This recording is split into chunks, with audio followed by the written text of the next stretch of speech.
पढ़ने में आपका स्वागत है। तो कैसे हैं आप लोग? आज के इस वीडियो में हम देखेंगे कुछ मायावी तरीके जिससे आपका इफेक्टिव रेजिस्टेंस निकालना कॉम्प्लिकेटेड सर्किट के लिए काफी आसान होने वाला है। तो शुरू करते हैं स्टार डेल्टा ट्रांसफॉर्मेशन से। ये स्टार डेल्टा कन्वर्जन क्या है दोस्तों? जब भी हमें सर्किट में तीन टर्मिनल्स दिखे और इफेक्टिव रेजिस्टेंस निकालने के लिए ना तो सीरीज लग रहा हो, ना पैरेलल लग रहा हो, ना व्हीटस्टोन ब्रिज टाइप का कुछ बन रहा हो, तब हम क्या करेंगे? अगर मान लो ऐसा तीन टर्मिनल्स दिख गए, इसको बोलते हैं डेल्टा और इसको बोलते हैं स्टार। ठीक है, एक टर्मिनल, दो टर्मिनल, तीन टर्मिनल, एक दो तीन। ठीक है, अब हमारी जो मेथड है वो मेथड क्या करती है? स्टार को डेल्टा में ट्रांसफर कर देती है और डेल्टा को स्टार में। कैसे? सिंपल फॉर्मूलेज हैं, आपको याद रखना है। देखिए, मान लीजिए कोई स्टार फंस गया मेरे सर्किट में और ये सॉल्व नहीं हो रहा, तब क्या कर सकते हैं हम? इस डेल्टा को हम काय में कन्वर्ट कर सकते हैं? स्टार में। कैसे करेंगे? देखो, यहां पर R1 RA के सामने आपको क्या लगाना है? R1। यहां पे लगाना है RB के सामने लगाना है आपको R2 और RC के सामने लगाना है आपको R3। ठीक है, मतलब इन ब्लू रेजिस्टेंस को ब्रेक करके मैं ऐसे रेजिस्टेंस में, मतलब डेल्टा को ब्रेक करके मैं स्टार में कन्वर्ट कर सकता हूं। ठीक है, तो इसके लिए फॉर्मूला क्या यूज होता है? जब मुझे R1 निकालना होता है, ठीक है, R1 निकालना होता है तो ट्रिक ये याद कर लीजिए, RB into RC upon sum of resistances. जब ये साइड का निकालना है तो this into this upon sum of this, RB into RC upon RA plus RB plus RT। ठीक है, अब आप थोड़ा सा कॉमन सेंस लग गया, खुद से बोल सकते हैं। अगर मैं आपसे पूछूं कि फॉर्मूला ना दिखाऊं और बोलो R2 निकालो दोस्तों, R2 निकालो। जब R2 निकालोगे आप तो क्या RA into RC करो, है ना? दोनों साइड जो इसके पास वाली साइड्स है, दोनों एडजेसेंट साइड्स इस पॉइंट से, यहां से RA into RC divided by RA plus RB plus RC। देखो, RA plus RC, RA into RC upon RA plus RB plus RC। ठीक है, तो आई होप आपको ये फॉर्मूला याद हो गया होगा। कब लगेगा ये? जब मुझे ट्रायंगल को, जब मुझे डेल्टा को स्टार में कन्वर्ट करना होगा। ठीक, चलिए, अब ऑलरेडी मान लीजिए स्टार है, वो ऑलरेडी कैसा है? वो स्टार को क्या कन्वर्ट करना है हमें? डेल्टा में। तो कैसे कन्वर्ट करेंगे? आओ देखते हैं। R1 के सामने क्या बना दो मैं हमेशा? RA। यहां पे क्या होगा? RB। यहां पे क्या होगा दोस्तों? RC। मतलब ये ब्लू ट्रायंगल को, ब्लू स्टार को मैं इस ट्रायंगल में कन्वर्ट कर दूंगा। ये ब्लू जो आपको स्टार दिख रहा है उसको मैं ये वाला ब्लैक वाला डेल्टा में कन्वर्ट कर दूंगा। ठीक है, कैसे करूंगा? जब मुझे RA की वैल्यू निकालना है, जब मुझे RA की वैल्यू निकालना है तो क्या करते हैं? इसमें सबको मल्टीप्लाई कर दो, R1 R2 R2 R3 R3 R1 divided by जिस साइड का आप रेजिस्टेंस निकाल रहे हैं उसके ऑपोजिट जो आपको रेजिस्टेंस दिख रहा हो परपेंडिकुलर, वहां पे आपको रेजिस्टेंस लिखना है। तो ये क्या होगा? R1 R2 R2 R3 plus R3 R1 divided by R1। ठीक है, अब मैं ये फॉर्मूला छुपा रहा हूं दोस्तों, आपको अपना कॉमन सेंस यूज करके RB लिखना है। ठीक है, हमें क्या पता है कि मल्टीप्लाई करते हैं, मतलब R1 R2 R2 R3 R3 R1 common, तीनों को मल्टीप्लाई करके ऐड कर दो, डिवाइडेड बाय कौन सा? R1 R2 या R3 इसके सामने वाला, तो डिवाइडेड बाय R2। ये देखो, divided by R2, rest everything is same. अब इसका यूज देखते हैं। तो दोस्तों, जो अभी हमने देखा, जो सीखा, उसके ऊपर देखते हैं कि एलटीक्यू, ताकि आपको पिक्चर और क्लियर हो जाए। मान लीजिए कि ये सिस्टम गिवन है हमें 2 5 10 5 2। क्या है दोस्तों? व्हीटस्टोन ब्रिज जैसा दिखा है, 5 रेजिस्टेंस है इसमें, एक करंट जो आ रही है वो दो टर्मिनल में डिवाइड हो रही है, राइट? लेकिन क्या ये परफेक्टली बैलेंस्ड व्हीटस्टोन ब्रिज है? तो देखते हैं 2/5 और यहाँ 5/2, मतलब ये व्हीटस्टोन ब्रिज तो है दोस्तों, लेकिन ये अनबैलेंस्ड व्हीटस्टोन ब्रिज है। कैसा व्हीटस्टोन ब्रिज है दोस्तों? Unbalanced Wheatstone bridge. मतलब मैं यहाँ पर डायरेक्टली 10 को रिमूव नहीं कर सकता। और स्टार डेल्टा मेथड एक ब्रह्मास्त्र की तरह काम होती है जब हमें गिवन हो स्टार इस तरह का अनबैलेंस्ड व्हीटस्टोन ब्रिज। ठीक है, तो शुरू करते हैं। अब हमें क्या करना है? हमें पहले तो स्टार ढूंढना है या डेल्टा ढूंढना है, फिर उसको हम ट्रांसफॉर्म करेंगे। सबसे पहले एक काम करता हूं मैं, क्या मैं इसको इस पॉइंट को डायरेक्ट यहां ऐड कर सकता हूं? ये कितना आ जाएगा मेरा 2 ओम, ये कितना आ जाएगा 5, मैंने यहां बना दिया। ठीक है। अब आपको दिख रहा है कि ये डेल्टा जैसा दिख रहा है। अगर ये डेल्टा दिख रहा है तो हम इसको स्टार में कन्वर्ट कर सकते हैं। मतलब कैसा, एक ऐसे रेजिस्टेंस आएगा और दो टर्मिनल्स ऐसे लग जाएंगे, समझ रहे हो? टर्मिनल्स वही रहेंगे, टर्मिनल्स चेंज नहीं होंगे, बट उनका जो ज्योमेट्री, जो शेप है वो चेंज हो जाएगा। ठीक, अब फॉर्मूला क्या होता है दोस्तों, अगर मुझे R1 निकालना है तो this into this divided by sum of resistances, है ना? तो हम डायरेक्ट लिखते हैं दिस इनटू दिस, कितना होगा दोस्तों, सम कितना होगा 10, सम ऑफ रेजिस्टेंस कितना होगा 10, तो हम डायरेक्ट लिखते हैं 10 5 into 10 10 by 10, ये कितना हो गया 10 by 10। अब ये वाला देखते हैं, जब ये लिखेंगे दोनों राइट साइड साइन देखते हैं, 6 into 3 सॉरी 2 into 3 6 by 10, ठीक है। फिर ये दोनों देखेंगे 5 into 3 15, ये हो गया 15 by 10। तो दोस्तों आपको ये चीज दिख रही होगी कि यार ये कॉम्प्लिकेटेड सा सर्किट इतना इजी बन गया, ये क्या आपको सीरीज पैरेलल बचा। क्लियर? चलिए आओ आपके सामने सॉल्व भी कर देते हैं। तो ये हो जाएगा 1 और ये ना कि ये हो गया 6.6 और ये ऊपर ये हो गया 5.6 और ये हो जाएगा 3/2, ठीक है 3/2 और ये 2 मतलब 1.5 प्लस 2 कितना हो गया 3.5, ठीक है दोस्तों। अब कुछ नहीं करना, आपको इन दोनों का पैरेलल सॉल्व करना है। कैसे करोगे, देखो R1 R2 R1 plus R2 और इसको इसके साथ सीरीज में कर देना, मतलब R इफेक्टिव जो आने वाला है आपका वो आएगा 1 plus 1। ये देखो ये दोनों कैसे है सीरीज में, तो इन दोनों का पैरेलल कैसे निकालते हैं, 5.6 into 3.5 डिवाइडेड बाय 5.6 plus 3.5। बस आप इसको सॉल्व कर लीजिए, कैलकुलेशन है थोड़ा सा, आंसर आपका डायरेक्ट आ जाएगा, ठीक है। चलिए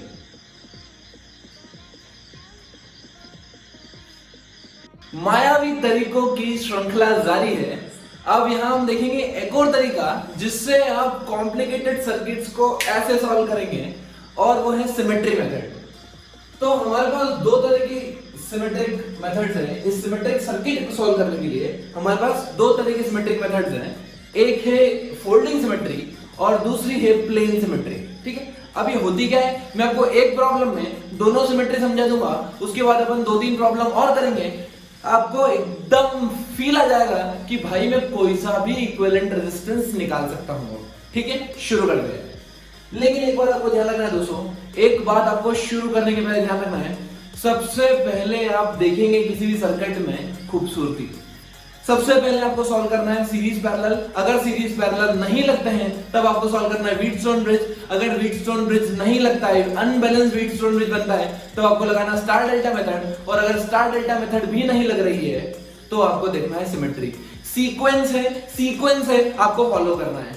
अगर आपने ये सीक्वेंस में फॉलो कर लिए किसी भी सर्किट के इफेक्टिव रेजिस्टेंस निकालने के लिए, तो आपके लिए चीजें काफी आसान हो जाएगी। और एक बात बहुत ध्यान से सुन लो, जो कैपेसिटेंस चैप्टर में इफेक्टिव कैपेसिटेंस निकालते हैं, सारी मेथड डिक्टो कॉपी होने वाली है जो अभी तक हमने पढ़ी इसके लिए। बस अंतर इतना आएगा, जहां पे मैं रेजिस्टेंस लिखता हूं वहां पे 1 कैपेसिटेंस लिख के अगर मैंने सॉल्व कर दिया तो सीरीज पैरेलल कॉम्बिनेशन में कोई दिक्कत ही नहीं होगी। आपको एक गोल्डन रूल याद कर रखो कि जहां पर रेजिस्टेंस है वहां पे 1/c मान के सब कुछ सॉल्व करना, सब कुछ सीरीज पैरेलल सब कुछ, उसको मान लो कि वो रेजिस्टेंस 1/c का है और R मान के सॉल्व करवा लो। 100% करेक्ट आंसर आने वाला है आपका, मजा आ जाएगा आपको भी। चलो शुरू करते हैं सिमेट्री मेथड। तो यहाँ पर जब हमें एक कॉम्प्लिकेटेड सर्किट दिखे, जैसे मान लीजिए ये है, तो ये दिख रहा होगा कि ये क्या है, ये क्या बकर कर रही है इन्हें। मान लीजिए resistance resistance resistance resistance resistance resistance, हर ब्रांच में क्या है, एक रेजिस्टेंस। हर ब्रांच में क्या है दोस्तों, इक्वल रेजिस्टेंस, ठीक है, बहुत बढ़िया। अब दो तरह की सिमेट्री होती है, फोल्डिंग और प्लेन। जिस लाइन के अलोंग आपको निकालना हो, ध्यान से सुनो ध्यान से सुनो ध्यान से सुनो, जिस लाइन के अलोंग आपको निकालना हो, अगर आपको सिमेट्री वहां दिखे तब आप लगाएंगे फोल्डिंग सिमेट्री। जिस लाइन, जैसे इस लाइन के अलोंग निकालना, इस लाइन के अलोंग की सिमेट्री दिख रही, तब आप क्या लगाएंगे, फोल्डिंग सिमेट्री, ठीक है। और जब आपको प्लेन सिमेट्री कब लगाएंगे, जब आपको इस लाइन के परपेंडिकुलर सिमेट्री दिखे तो आप क्या लगाएंगे, प्लेन सिमेट्री। गजब की बात यह है इस प्रॉब्लम में दोनों एक साथ लग रही है, इसलिए मैं आपको दोनों एक साथ सिखाने वाला हूं। चलो शुरू करते हैं। तो लॉजिक क्या होता है इसके पीछे, फोल्डिंग सिमेट्री के पीछे। जैसे मान लीजिए कि करंट गया यहां से आई, कितना गया करंट दोस्तों, आई। अब ये बटेगा कुछ I1 में, I2 में, I3 में, ये समझ में आ रहा है आपको, I1 में, I2 में और I3 में। लेकिन थोड़ा सा सिमेट्री लगाऊंगा तो आपको ये दिख रहा होगा कि अगर I1 करंट ऊपर गया है तो नीचे भी I1 करंट ही जाएगा। अगर I1 करंट ऊपर गया है तो नीचे भी I1 करंट ही जाएगा, क्योंकि सिमेट्री दिख रही है। ठीक है, I2 के भी कोई बात नहीं कर रहे हैं, I2 के भी कोई बात नहीं कर रहे हैं। इसका मतलब क्या हुआ दोस्तों कि यहां का पोटेंशियल अगर x हुआ तो यहां का पोटेंशियल भी x हो। क्लियर। सिमिलरली अगर यहां का पोटेंशियल y हुआ तो यहां का पोटेंशियल भी y होगा। क्लियर। अगर पोटेंशियल सेम है, अगर पोटेंशियल सेम है तो क्या ये पैरेलल में कनेक्ट कर सकता हूं? बिल्कुल कर सकता हूं। यही बोलती है हमारी फोल्डिंग सिमेट्री। वो बोलती है कि अगर AB लाइन के अलोंग, अगर AB लाइन के अलोंग आपको सिमेट्री दिख रही हो तो इस प्लेन को उठा के मर्ज कर दो, इस प्लेन को उठा के मर्ज कर दो, मतलब इस सर्किट को फोल्ड कर दो। अब देखो सर्किट को फोल्ड कैसे करते हैं। सर्किट को फोल्ड मतलब इसको इस पे चिपकाना है, तो ये वाला रेजिस्टेंस और ये वाला रेजिस्टेंस क्या आ जाएगा, पैरेलल। देखो सेंटर वाला को कोई छेड़ नहीं रहा, सेंटर वाले को कोई हाथ नहीं लगा रहा। ठीक है। अब ये वाला रेजिस्टेंस और ये वाला रेजिस्टेंस, ये दोनों क्या आ जाएंगे, ये पैरेलल में आ जाएंगे, ये वाला क्या आ जाएंगे, पैरेलल में आ जाएंगे। ठीक है। तो जैसे ही मैंने इसको सब आ रहा है इनिशियली, अब मैं क्या करता हूं, इसको हटा देता हूं, फोल्ड कर देता हूं। जैसे ही मैंने फोल्ड किया तो दोस्तों ये तो अभी भी आ रही है और ये अभी भी आ रही है। ठीक है, क्योंकि यहाँ पे कोई चेंज नहीं आया फोल्डिंग करने से। चेंज कहाँ है, यहाँ पे जो पहले R था हो गया R/2। कितना होगा दोस्तों, R/2, R/2। ये समझ में नहीं, ये भी R/2, ये भी R/2।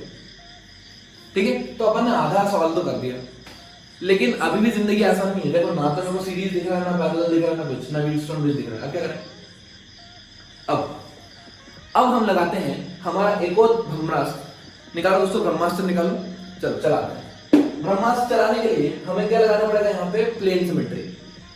जिस लाइन के अलाउंग आपको निकालना हो उसके परपेंडिकुलर अगर आपको सिमेट्रिक दिख रहा हो, उसके परपेंडिकुलर पर आपको सिमेट्रिक दिख रहा हो, जैसे यहां हमें इस लाइन के अलाउंग सिमेट्रिक दिख रहा है, इस लाइन के अलाउंग। ठीक है, इस लाइन के अलाउंग क्या दिख रहा है हमको, सिमेट्रिक दिख रहा है। ठीक है। अब मान लीजिए, ध्यान से सुनना दोस्तों, बड़ी इंपॉर्टेंट चीज है, काम की है, आपके जीवन बदलती है ये चीजें हैं। ये मान लीजिए I1 है, ये मान लीजिए I2 है, कोई दिक्कत आपको तो होती ही नहीं है। तो ये I1 है, ये I2 है। तो अब क्या होगा, अब क्या होगा, अब क्या होगा, अब क्या होगा, यहां से जब रिजल्टेंट मुझे मिलेगा, मतलब फाइनल करंट जब सर्किट के बाहर आएगी वो भी आई आएगी। अरे जितनी जाती उतनी आती। ठीक है, ठीक है, ठीक है, समझ में आ गया, समझ में आ गया, समझ में आ गया। जितनी घुसी उतनी आई। अब आगे क्या करना है, आगे करना है कि मान लो ये I1 में बटी, मान लो ना I1 में बटी, तो ये आगे जाएगी, ये मान लो I3 I4 हो जाएगी ऐसे। ये समझ आ रहा, I3 I4 हो जाएगी, बहुत बढ़िया। अगर सिमेट्री से देखो, अगर यहां से I1 घुसी, अगर यहां से I1 घुसी तो इधर से बाहर कितनी आना चाहिए, I1 symmetry symmetry symmetry symmetry.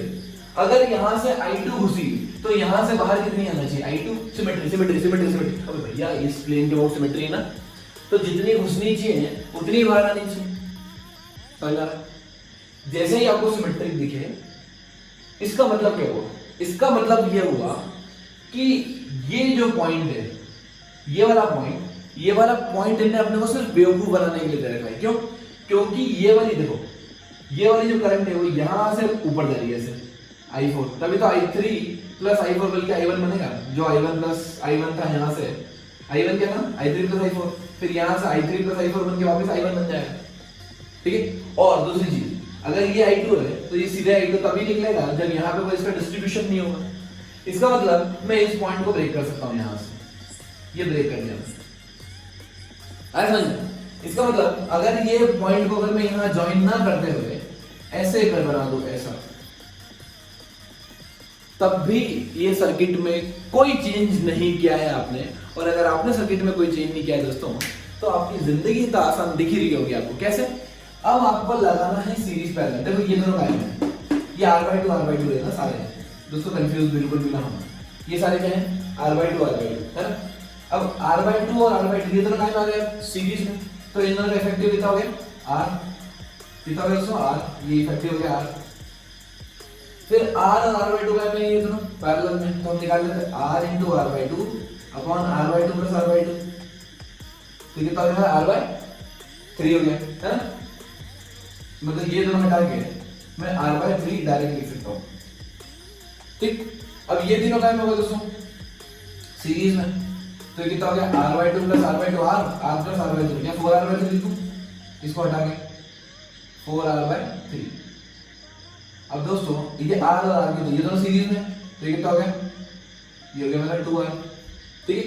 अब ये दोनों क्या है पैरेलल में, तो 4r/3 into 2r, r1 r2 upon r1 plus r2 लगा रहा हूं दोस्तों, कितना हो गया ये 6 प्लस 4 10, ये जाएगा 4r into 2r/3 divided by 10r/3, r/3 से r/3 cancel, will get 8r/10। Clear? I hope चीजें आपको एकदम क्लियर हो। तो दोस्तों सिमेट्री पे देखते हैं कुछ एलटीक्यूज।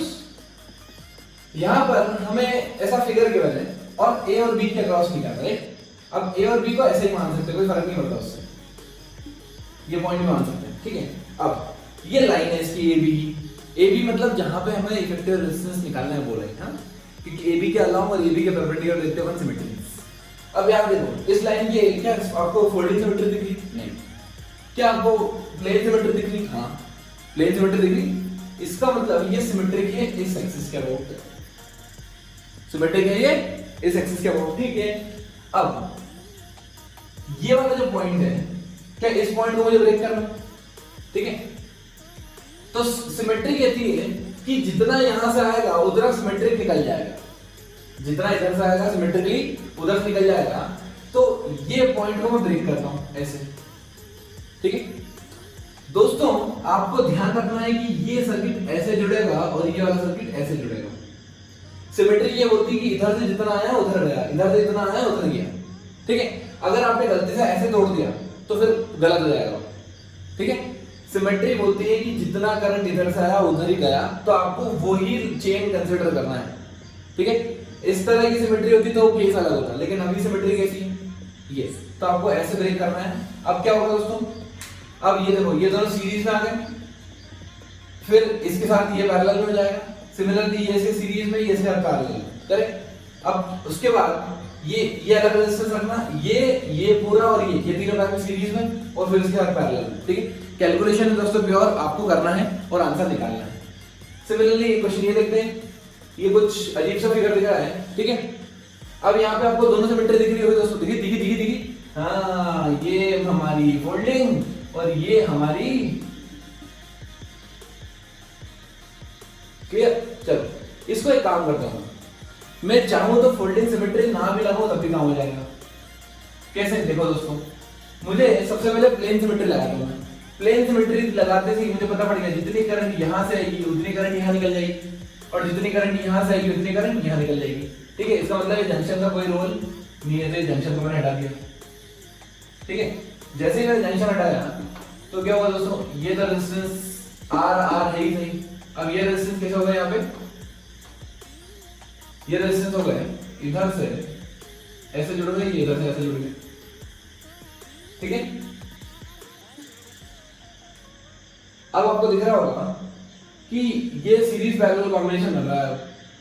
यहाँ पे आप इजीली सीरीज पैरेलल करके निकाल सकते हैं। और आपको आसान करना है तो फोल्डिंग सिमेट्री मार दो, यहाँ से फोल्ड कर दो उसको ऐसे, समझ आया। इधर से जैसे फोल्ड करोगे तो फिर आपको ये पॉइंट टच हो जाएंगे, सारे रेजिस्टेंस हाफ हो जाएंगे, इसको छोड़ के ये वाला और ये वाला छोड़ के सारे रेजिस्टेंस r/2 हो जाएंगे, ठीक है। चलिए अब देखते हैं एक और क्वेश्चन। यहाँ पर एक स्टार गिवन है, ये स्टार डेल्टा वाला मेथड नहीं लगाना दोस्तों, यहाँ पे सिमेट्री लगाएंगे। तो यहाँ ये लाइन है हमारी ए बी। अब हमें प्लेन सिमेट्री तो नहीं दिख रही है, फोल्डिंग सिमेट्री दिख रही है ना। जैसे हमें फोल्डिंग सिमेट्री दिखी दोस्तों, ध्यान से देखो, फोल्डिंग सिमेट्री मतलब ये ऐसा कैसा फोल्ड हो जाएगा, सारे रेजिस्टेंस कितने हो जाएंगे r/2, क्योंकि इस बार बीच में कोई रेजिस्टेंस नहीं। तो ये कैसा डायग्राम दिखेगा आपको, कुछ ऐसा दिखने वाला है, ये हट जाएगा, ये हट जाएगा, ये हट जाएगा, ये हट जाएगा, ये हट जाएगा, ठीक है। क्या बचा है, ये देखो ये सारा ये रेजिस्टेंस ऐसे बचे। अब यहां पर एक बात और ध्यान रखने वाली है कि मान लीजिए फोल्ड करने में कोई रेजिस्टेंस कट जाता है, ठीक है, जिस कैसे मान लीजिए ध्यान से देखने का, ये रेजिस्टेंस था, ऐसा ऐसा ऐसा ऐसा रेजिस्टेंस था, ठीक है, और मान लो यहां से फोल्डिंग सेमेट्री लगा दी, जैसे फोल्डिंग सेमेट्री लगाई तो ये रेजिस्टेंस कट गया,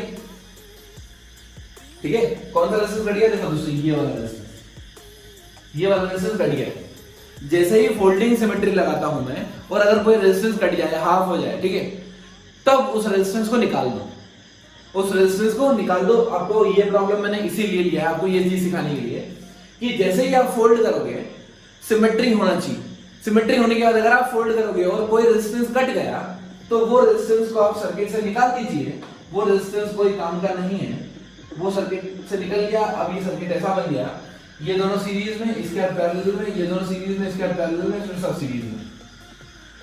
आया क्या? समझ में आया क्या?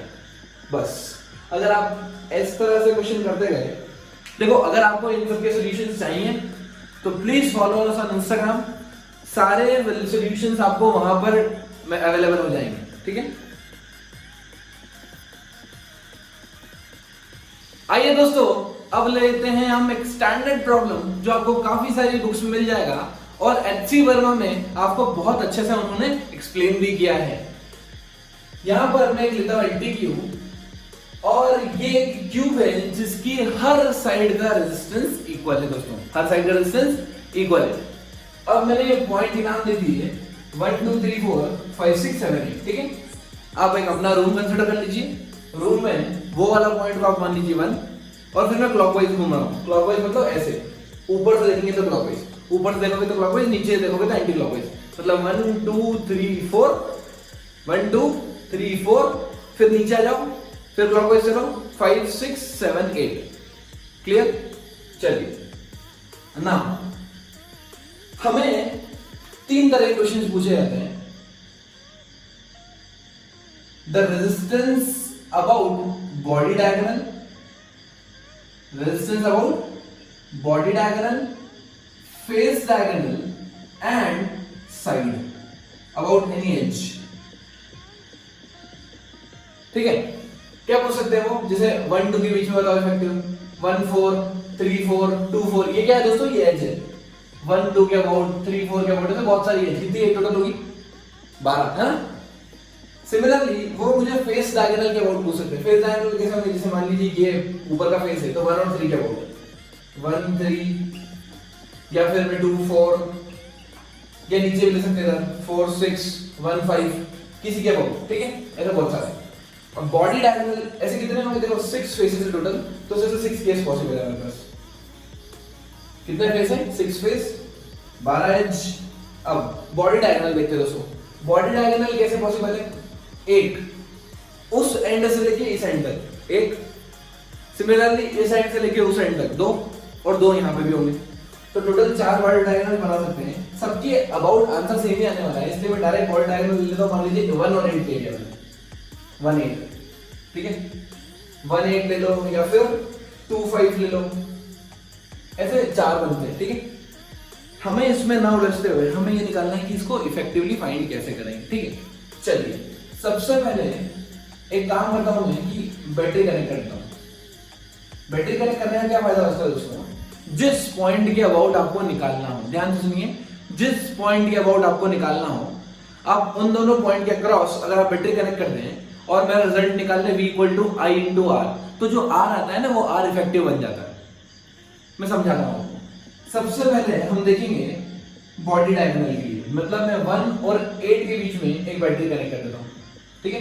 बैटरी कनेक्ट कर दी, मान लीजिए करंट यहां से I आ रहा है, तो यहां से करंट जाएगा कितना दोस्तों? I, ये समझ में आती, जितना आता है उतना ही जाता है, ठीक है। चलिए अब आगे चलते हैं। अब हमें करना क्या है देखना चाहिए, ध्यान से दोस्तों। यहां से जब I करंट आएगी तो 3 पार्ट्स में लिखूंगी, ऐसे ऐसे और ऐसे, ठीक है। तो मैं एक पॉइंट बना लेता हूं, 1 पॉइंट स्टार्टिंग पॉइंट बना लेता हूं, पॉइंट 1 यहां से। अब यहां से करंट 3 पार्ट में मिली, कोई 1 2 और 3, ठीक है।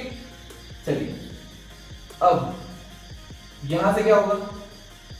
ये रेजिस्टेंस, ये पॉइंट आ गया मेरा 2, ये वाला पॉइंट आ गया 2, ये वाला पॉइंट आ गया मेरा 4, ये पॉइंट का नाम दे देता हूं 2, ये 4 आपको दिख रहा होगा शायद, और ये 6, 2 4 और 6, ठीक है।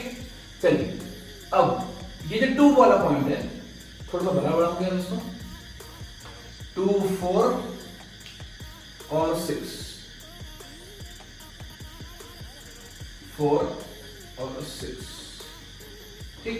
चलिए ये मेरे पॉइंट्स, ये वाले पॉइंट्स हैं, रेजिस्टेंस ना समझ लेना आप इनको, ये पॉइंट आ रहा है ना 2 4 और 6, 2 4 और 6, ठीक। चलो अब ये जो 2 है ये आगे फिर दो पार्ट में मिल रहा है, यहां से 3 पे और यहां से 7 पे, मतलब ये गया आगे 3 पॉइंट पे और ये ही गया आगे 7 पॉइंट पे,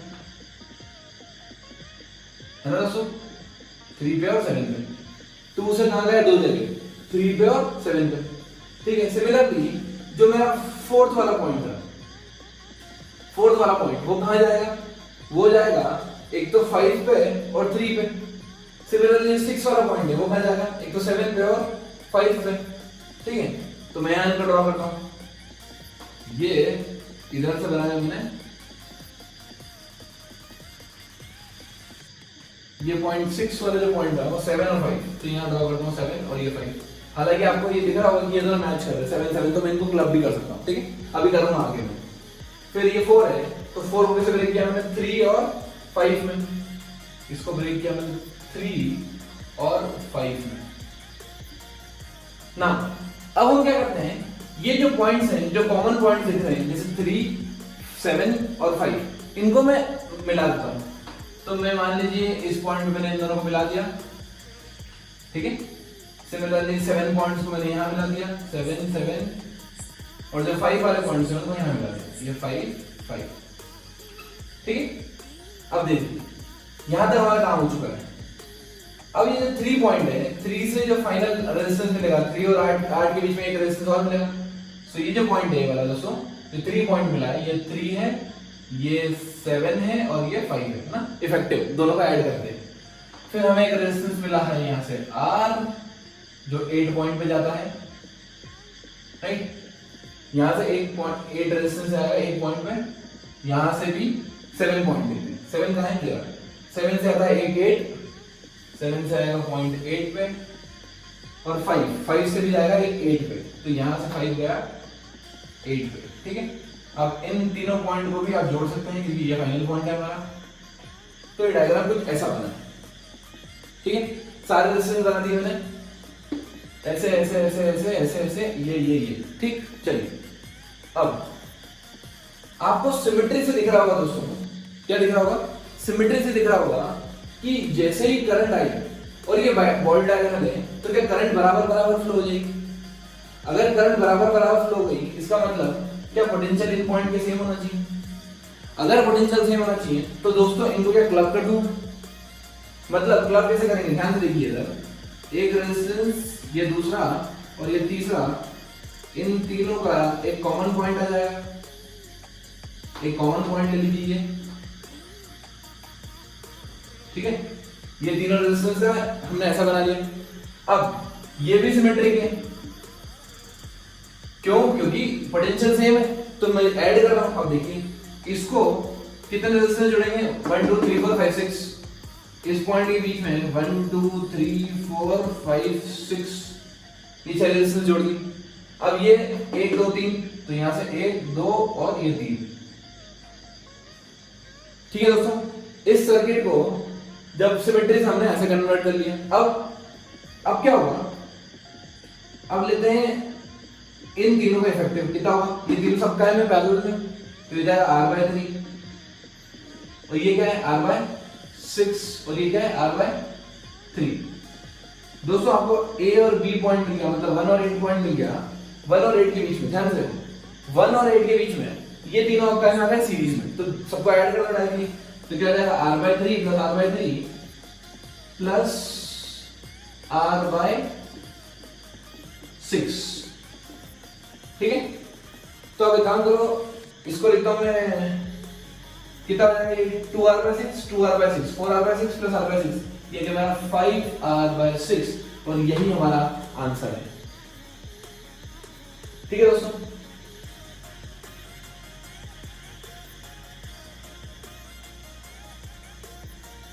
दोस्तों अगर आपको ये तरीका टफ लगा हो तो मैं कोशिश कर सकता हूं आपके लिए एक मेथड और बताने की।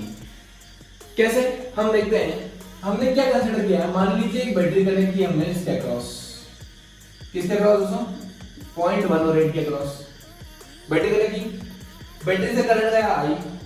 अब मुझे पता है सब कुछ सिमेट्रिक है, सब कुछ सिमेट्रिक है, तो करंट क्या डिस्ट्रीब्यूट हो जाएगी I/3 I/3 I/3 है ना, I/3 I/3 I/3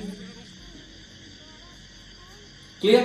चलो अब जैसे ही I/3 गई इसके बाद दो पाथ हैं, एक इधर एक इधर, तो ये फिर डिवाइड होगी I/6 I/6 क्यों हाफ हुआ दोस्तों सिमेट्रिक, इसीलिए ठीक है, मैं वरना मैं नहीं कर पाता। सिमिलरली ये I/6 ठीक है, सिमिलरली ये वाला जो करंट आएगा यहां से, ध्यान से देखो दोस्तों I/6 ऊपर से आ रहा है, I/6 यहां से मिल गया, क्या ये I/3 चला गया। सिमिलरली ये I/3 है, यहां पे दो पार्ट में देखो कैसे I/6 और I/6 क्लियर। अब देखो ये I/6 इधर से आ रहा है, ये I/6 इधर से आ रहा है, तो यहां कितना जाएगा I/3, ये I/6 इधर से आ रहा है, ये I/6 इधर से आ रहा है, तो यहां से कितना आएगा I/3 और यहां से कितना आ रहा है दोस्तों I/3। अब देखो दोस्तों इस पॉइंट पे और इस पॉइंट पे क्या I/3 आ गए, मतलब नेट आ गया I। जितना करंट एंटर हुआ उतना ही एग्जिट हुआ, मतलब जो हमने ब्रेक किया वो बिल्कुल सही ब्रेक किया। अब इसको यूज कैसे करेंगे, कोई भी एक सर्किट एलिमेंट ले लो, कोई भी एक पार्ट में किरचॉफ्स लॉ लगा लो, लूप लॉ, कौन सा किरचॉफ्स लूप लॉ या किरचॉफ्स वोल्टेज लॉ, जो हम सेकंड लॉ पढ़ते हैं इसका। ठीक है, चलो यहां से शुरुआत करते हैं एक पॉइंट से, पॉइंट बी से। ठीक है, किसी भी सर्किट जब घूम फिर के हमको कहां आना है वापस, तो हम क्या करेंगे, हम यहां से जाएंगे ऊपर से जाएंगे इधर इधर इधर इधर घूमते हुए नीचे आ जाएंगे और यहां पे वापस इसी पॉइंट पे आ जाएंगे। समझ में है, सिर्फ हम किसी भी एक लूप में घूम जाएंगे, कोई भी लूप ले सकते हैं, उससे कोई कंपल्शन नहीं है। शुरू करते हैं बीपी, यहां से गए माइनस से गए प्लस, हम चाहे तो जीरो भी कंसीडर कर सकते हैं, इजी हो जाएगा। एक काम करो जीरो करो, हटा वाला तो और इजी हो गया। अब जीरो माइनस से गए प्लस, माइनस से गए दोस्तों प्लस, तो कितना हुआ प्लस v, फिर चले चले चले चले चले कुछ भी नहीं मिला, फिर यहां हम चल रहे हैं ऊपर, ये रेजिस्टेंस हर ब्रांच में रेजिस्टेंस है। ठीक है, और करंट इधर फ्लो हो रही, तो ये हायर पोटेंशियल होगा लोअर होगा, मतलब माइनस IR, फिर चले इधर यहां से हायर से गए लोअर, तो कितना माइनस I/6 into R।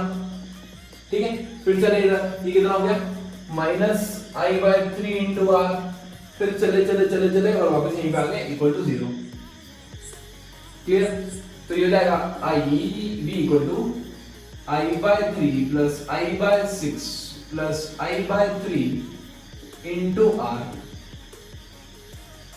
अभी हमने सॉल्व किया ये 5R/6 into I, 5I/6 into R। अब V equal to I into R effective से कंपेयर कर दो उसको। ठीक है, तो आपको दिख रहा होगा कि मैं इसको ऐसा लिख सकता हूं I इंटू 5/6R। ये V इक्वल टू IR से जैसे ही आप कंपेयर करेंगे तो I इफेक्टिव कितना आ गया था आपका, R इफेक्टिव आ गया, सॉरी 5R/6। तो आप चाहें तो वो मेथड लगा लें, आप चाहें तो ये मेथड लगा लें, आप चाहें तो कुछ भी कर लें, आंसर हमेशा सही आएगा। ठीक,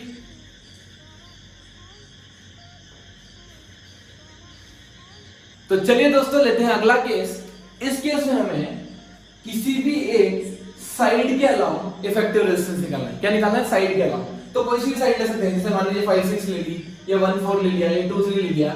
मैं काम करता हूं, मैं 1 और 6 ले लेता हूं, 1 और 6 ले लेता हूं। ठीक है, अब हमारा जो मेन गोल होता है वो होता है सिमेट्री देख के सॉल्व करना, क्योंकि ऐसे सर्किट्स काफी कॉम्प्लिकेटेड हो जाते हैं, जबरदस्ती फिर समझ नहीं आते हैं। ठीक है, अब ध्यान से देखो क्या कर रहा हूं। मान लीजिए करंट गई यहां से I, करंट कितनी गई यहां से I। ठीक है, तो यहां पे कुछ करंट जाएगी I1 और यहां पे करंट जाएगी कुछ I2, यहां पे करंट जाएगी कुछ I3। ठीक है, अब देखो दोस्तों इस पॉइंट के अलावा यहां से क्या होगा, दो पार्ट में डिवाइड होगा, इधर इधर। सिमिलरली ये I2 करंट दो पार्ट में डिवाइड होगी, इधर इधर। आपको ऐसा लग रहा है कि ये दोनों आइडेंटिकल है, ये वाला नहीं, कौन सा, ये वाला पार्ट 1 2 और 1 4 आइडेंटिकल। अगर ये आइडेंटिकल है इसका मतलब 100% इसका पोटेंशियल अगर x है तो इसका पोटेंशियल भी x ही होगा। यस, सिमिलरली अगर मैं नीचे सिमेट्री देखता हूं तो यहां पर अगर ये पोटेंशियल का y मान लूं तो इसका पोटेंशियल भी y ही होगा। करेक्ट। अगर ये पोटेंशियल सेम है तो एक काम करो, दबा दो इसको दबा दो। जैसे ही दबाएंगे, दबाना मतलब इस पॉइंट को इस पॉइंट अटैच कर दो, इस पॉइंट को इस पॉइंट अटैच कर दो। ठीक है, इधर बना के दिखा दूं आपको। ये पॉइंट मैंने लिया 1, ये पॉइंट लिया मैंने 6। इसके अबाउट द रेजिस्टेंस मेरा R है ही सही गिवन। ठीक है, अब देखना दोस्तों, यहां से 2 और 4 एक पॉइंट बना लिया मैंने 2, 4। ठीक है, 2 और 4, तो 1 और 2 के बीच में एक रेजिस्टेंस है, 1 और 2 के बीच में एक रेजिस्टेंस है। सिमिलरली 1 और 4 के बीच में भी एक रेजिस्टेंस है, 1 और 4 के बीच में एक रेजिस्टेंस बना दिया। ठीक है, जैसे ये पॉइंट यहां लिए मैंने, सिमिलरली पॉइंट नीचे भी आएंगे, कौन से 5 और 7। तो एक पॉइंट देखो 2 से लेके 7 तक और 4 से लेके 5 तक ये एक रेजिस्टेंस ये है, जैसे मान लीजिए मैं नाम देता हूं P और Q, ये दो रेजिस्टेंस है। कौन सा, 2 और 7 के बीच में और 4 और 5 के बीच में दो रेजिस्टेंस है। जैसे ही मैं जोड़ूंगा कि ये दोनों ही पैरेलल में जाएंगे, मतलब ये दोनों भी कुछ ऐसे आ जाएंगे, एक पॉइंट से जुड़ेंगे। ये पॉइंट का नाम होगा मेरा 5 और 7। ठीक है, अब 6 से लेके 7 तक और 6 से लेके 5 तक ऑलरेडी दो रेजिस्टेंस हो जाएंगे, ये ऐसा और ये ऐसा। सिमेट्री सिमेट्री सिमेट्री चलती जाती है ना। चलिए अब क्या करें, अब आगे बढ़ते हैं। लास्ट में मेरा पॉइंट है 3 और 8, तो एक 3 पॉइंट यहां बनाना पड़ेगा, 8 पॉइंट यहां बनाना पड़ेगा। 3 और 8 के बीच में सिंगल रेजिस्टेंस है R, ये R। ठीक है, अब देखो 2 और 3 के बीच में और 4 और 3 के बीच में क्या रेजिस्टेंस है, ये R, ये R। 2 और 3 मतलब ये ऐसा एक रेजिस्टेंस और एक ऐसा, 2 और 3, 4 और 3। ठीक है, सिमिलरली जो ऊपर है वही नीचे भी होगा, एक यहां एक यहां। तो हमने इस क्यूब को ऐसे कन्वर्ट कर लिया सिमेट्री से। अब दोस्तों देखो ध्यान से, हमें इसे सॉल्व करना है। अब क्या करना है, ये दोनों R R है पैरेलल में। ठीक है, तो मैं क्या करूं, सॉल्व करूं, आपको देखो डायरेक्ट दिखाता हूं सॉल्व करके। ये हो गया मेरा R, ये ऑलरेडी चल रहा है मेरा R। ठीक है, ये R/2, R और R पैरेलल में R/2।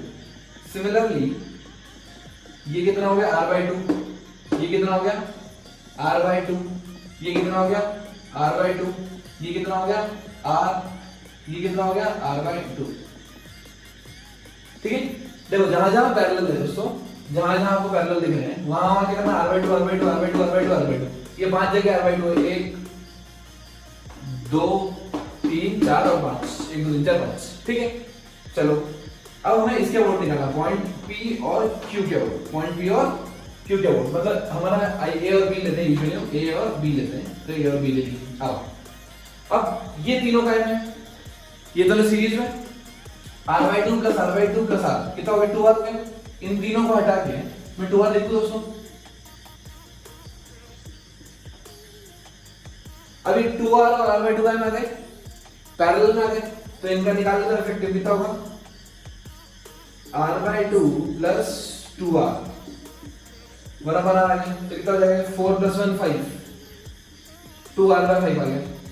मतलब इनको हटा के, इन दोनों को हटा के मैं डायरेक्ट 2R/5 भी लिख सकता हूं, 2R/5। अब ये तीनों का है मेरे दोस्तों सीरीज में, तो R/2 plus R/2 R plus 2R/5 7R/5। मतलब इन तीनों को हटा के मैं इसके पैरेलल में 7R/5 लिख सकता हूं। अब ये दोनों का है दोस्तों पैरेलल में, तो इनका इफेक्टिव निकाल लो, 1/7R/5 प्लस 1/R। ठीक है, तो कितना हो जाएगा ये 7 plus 5 12 by 7r equal to 1/r effective.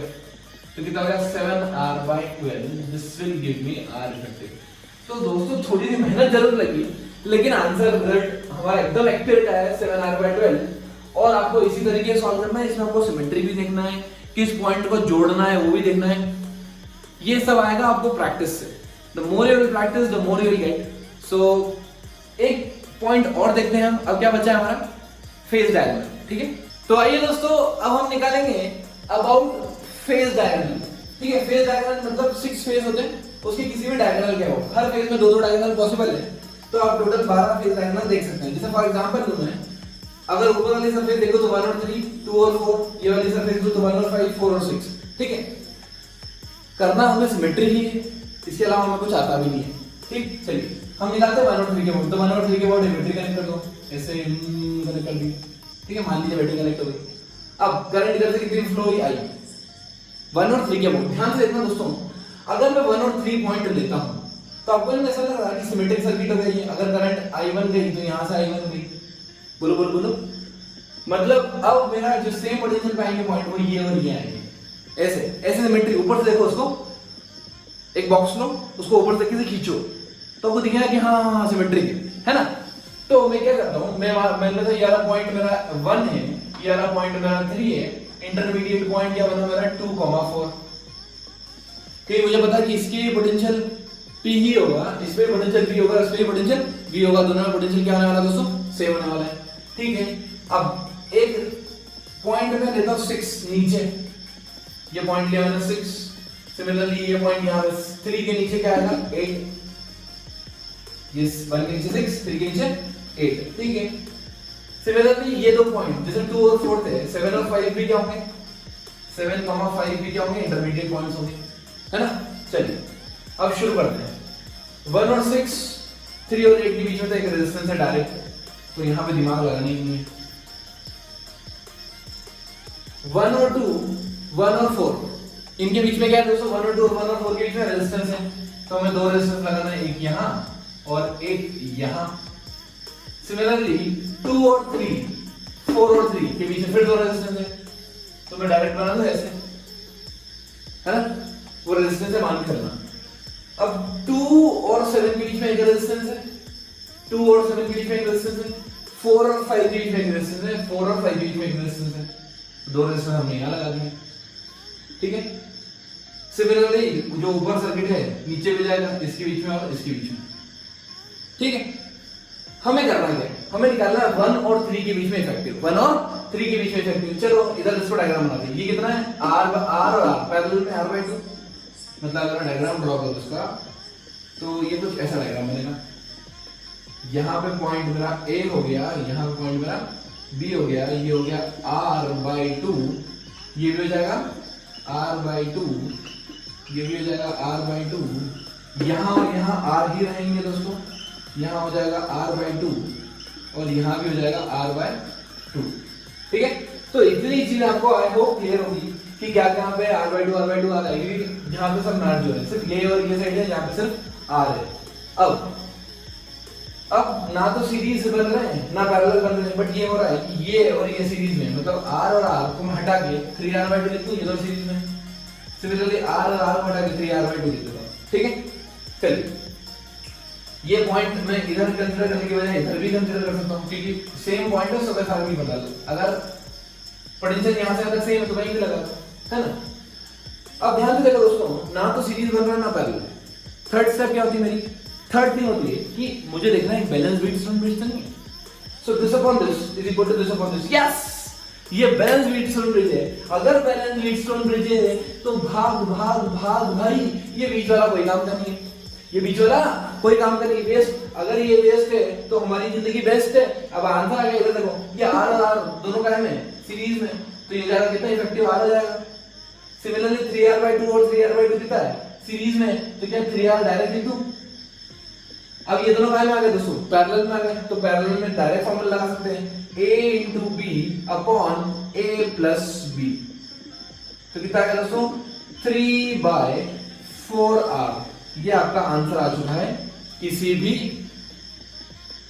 Face diagonal के अबाउट। ठीक है, तो आपको तीनों पॉइंट याद रखना है। हमने निकाला फेस डायगोनल के अबाउट, बॉडी डायगोनल के अबाउट और साइड के अबाउट। ठीक है, हमारा आंसर आया 3r/4, 7r/12 और 5r/6।